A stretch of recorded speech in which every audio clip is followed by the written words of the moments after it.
Welcome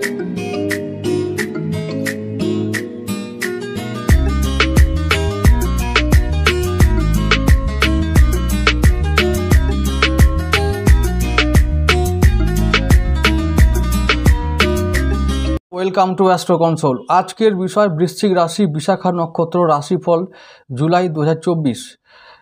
Bishakha নক্ষত্র অধিপতি তোমরা জানো গুরুদেব। তাহলে গুরুদেব এখন কোথায় আছে সেইটার উপর ডিপেন্ড করবে, কোথায় কিভাবে আছে এবং কোন নক্ষত্রে আছে এর উপর ডিপেন্ড করবে তোমাদের ভাগ্য এই মাসে কার দ্বারা নিয়ন্ত্রিত হবে এবং কিভাবে নিয়ন্ত্রিত হবে। আমি সেইগুলো একটার পর একটা বিচার করতে শুরু করব। কোন কোন গ্রহ নক্ষত্র তোমাদের এই মাসে তোমাদের ভাগ্য নিয়ন্ত্রণ করবে, ইনকাম ভাবগুলোকে নিয়ন্ত্রণ করবে, এই সব নিয়ে আলোচনা করব। তো যাই হোক, শুরুতে বলে রাখি যে বিশাখা নক্ষত্রের দর্শক কিন্তু খুব কম হয়। অনেকে রিকোয়েস্ট করেছো, তবে দর্শকের সংখ্যা কিন্তু অনুরাধা জ্যেষ্ঠা এই দুজনের থেকে বিশাখায় অনেক কম দর্শক হয়। তাই আমার করতে অতটা এই নক্ষত্র নিয়ে ভিডিও বানাতে আমার অতটা এনার্জি থাকে না। তো যদি এই রকমও এইটাও হয়, এইবারে যদি সেটাও হয় যে দর্শকের আগ্রহ নেই বা দর্শক সেমন হচ্ছে না বা সাড়া পাচ্ছি না, তাহলে কিন্তু বিশাখা সম্বন্ধে ভিডিও আমি বেশি বানাবো না। যাই হোক, আমি আজকেরটা আলোচনা করছি, টু দ্য পয়েন্ট আলোচনা করছি, খুব সংক্ষেপে বলবো, সব কিছুই বলবো যেগুলো দরকার জীবনে এবং ভাগ্যে একটা মানুষের জন্য যেগুলো দরকার সেটা আমি বলে যাব। প্রথম, বিশাখা যে অধিপতি গুরুদেব তিনি আছেন সপ্তমে, বৃশ্চিকের সপ্তমে আছেন, মোটামুটি কেন্দ্রস্থানে আছেন এবং ভালো জায়গায় আছেন। তাহলে গ্রহ যদি ভালো থাকে তাহলে গ্রহের যে নক্ষত্র সেগুলো ভালো থাকবে এবং সেই নক্ষত্রে যে ভাবটা আছে সেই ভাবে ভালো ফল পাওয়া যাবে। যেমন গুরুদেবের নক্ষত্র কটি আছে? 3টি নক্ষত্র আছে। পুনর্বসু সেটি আছে মিথুন রাশিতে, তোমাদের অষ্টম ভাবে, তাহলে অষ্টম ভাবে এবার ভালো ফল পাওয়া যাবে। মিথুন রাশিতে পুনর্বসু আছে। 2 নম্বর যে নক্ষত্রটি আছে সেটি হচ্ছে যে কিছুটা তুলা ও কিছুটা বৃশ্চিকে, এটা নিয়ে হচ্ছে যে বিশাখা, এটা একটা গুরুদেবের 2 নম্বর নক্ষত্র। 3 নম্বর নক্ষত্র পূর্ব ভাদ্রপদ, যেটা সবথেকে বেশি ম্যাটার করবে এই মাসে। ওই রাশিতে পূর্ব ভাদ্রপদ নক্ষত্রে এখন শনিদেব আছেন বক্রী অবস্থায় 4th হাউসে, মানে চতুর্থ ভাবে কুম্ভ রাশিতে। এই হলো একটা প্যারামিটার। এরপরে দেখতে হবে যে গ্রহটির আমাদের নিয়ন্ত্রণ করবে সে আবার কোন নক্ষত্রে আছে। সে আছে, গুরুদেব আছেন এখন রোহিণী নক্ষত্রে। রোহিণী নক্ষত্রে মানে চাঁদের নক্ষত্রে।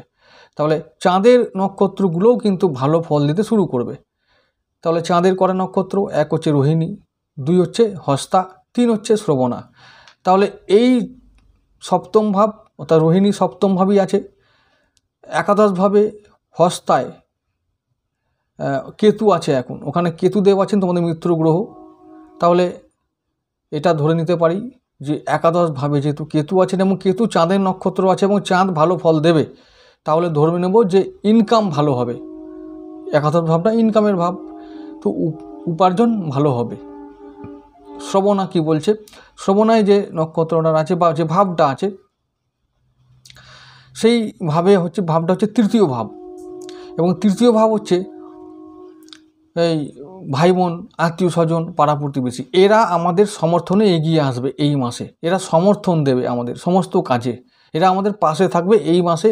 অন্তত এইটুকু হবে না যে এরা আমাদের সমস্ত কাজে বাধা দিচ্ছে বা ঈর্ষা করছে বা হিংসা করছে, এরকমটা হবে না। তাহলে আমি আমার নিজের যে কাজ সেই ব্যক্তিগত কাজটাকে আমি ওদের সাহায্যে এগিয়ে নিয়ে যেতে পারবো বা সফল করতে পারবো, বাধা দূর করতে পারবো। তাহলে তৃতীয়ভাবে আমরা শুভ ফল পেলাম। চতুর্থভাবে গুরুদেবের নক্ষত্রে শনিদেব বক্রী হয়ে আছেন, মানে চতুর্থভাবে পারিবারিক কিছু দায়িত্ব এই মাসে বৃদ্ধি পাবে। কিছু পেন্ডিং কাজ, শেষ না হওয়া কাজ আমাদের ওপর এসে পড়বে, যার জন্য আমরা এবার হাঁসফাঁস করতে শুরু করব। তাই পারিবারিক দায়িত্ব নিতে হবে, পরিবারের জন্য দায়িত্ব এবার নিতে হবে। এবং আবার একটা কথা বলি, যেটা হলো যে সপ্তম ভাবের কথা, যেটা মোস্ট ইম্পর্টেন্ট, সেটা হলো যে গুরুদেব সপ্তম ভাবে আছেন। সপ্তম ভাব মানে হচ্ছে যে দাম্পত্য জীবন আর ব্যবসা।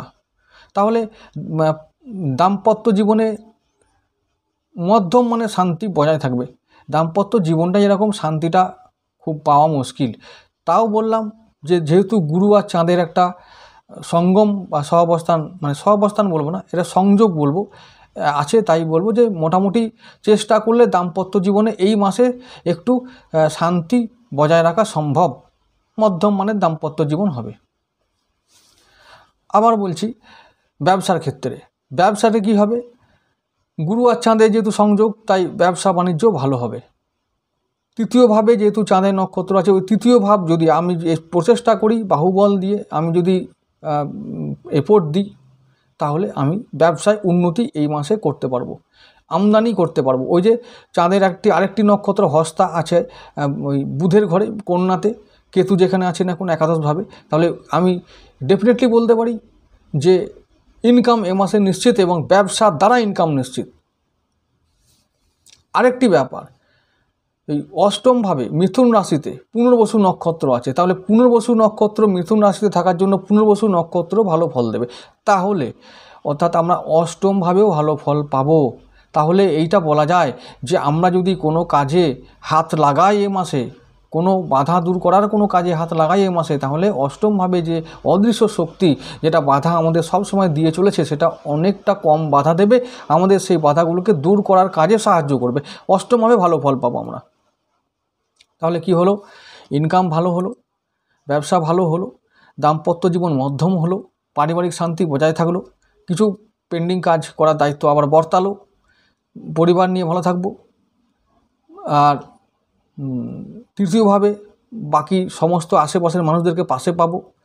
লগ্নভাব অর্থাৎ নিজের শরীর স্বাস্থ্য, যেটা যার ওপর ডাইরেক্ট দৃষ্টি পড়ছে গুরুদেবের এখন, সেটা যেহেতু গুরুদেবের দৃষ্টি আছে শরীর স্বাস্থ্য নিয়ে, তেমন কোনো কিছু চিন্তার কারণ নেই, ভালো থাকবে। আবার কিছুদিন পরে 15 জুলাই মঙ্গলদেব, তোমাদের রাশিপতি বা লগ্নপতি মঙ্গলদেব চলে যাবেন বৃষ রাশিতে, সেইখান থেকে আবার তিনি সপ্তম দৃষ্টি রাখবেন বৃশ্চিক রাশির ওপরে। তাহলে মঙ্গলদেব যেহেতু লগ্নপতি বা রাশিপতি, তাই তার দৃষ্টি পড়লে আরও আত্মবিশ্বাস বাড়বে, বাহুবল বাড়বে, মনোবল বাড়বে, আত্মবল বাড়বে, শরীর ভালো থাকবে। তাই আমরা ওই আত্মবল আর বাহুবলের দ্বারা আমরা আমাদের ভাগ্য নির্মাণ করতে পারবো।